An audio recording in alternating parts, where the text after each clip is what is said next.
Bilasizlar, ro'za Ramazon oyi yaqin hamma kelinlar idish-tovoq, dasturxon ovayotgan bir paytda men birinchi bo'lib gilamlarimni yudirishni xohladim. Hozir kunlar sovuq, qish, hech qanaqasi gilam yuvib bo'lmaydi.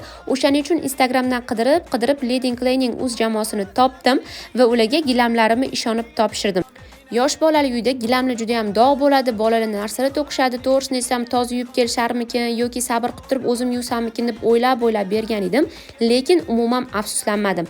Ha aytgancha, menga o'xshab qiynalib, mebellarni tagidan gilamlarni o'zingizlar yig'ishtirib berishingiz shart emas.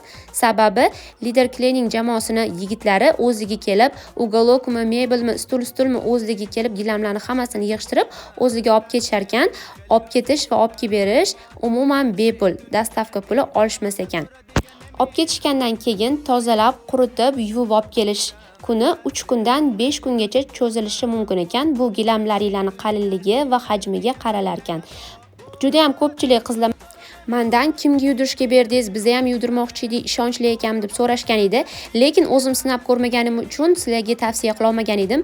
Endi bemalol ayta olaman, qaranglar, gilamlarim o'zi ham yengidek bo'lib, top-toza bo'lib ketdi. Menga juda ham yoqdi va ularning klientligi bo'lib qoldim. Dog'lari umuman qolmagan va hidlariga ham gap so'z bo'lishi mumkin. Sizlar ham bemalol gilamlaringlarni Leading Cleaning jamoasiga ishonsanglar bo'ladi. Yengidek qilib, top-toza qilib olib kelib berishadi.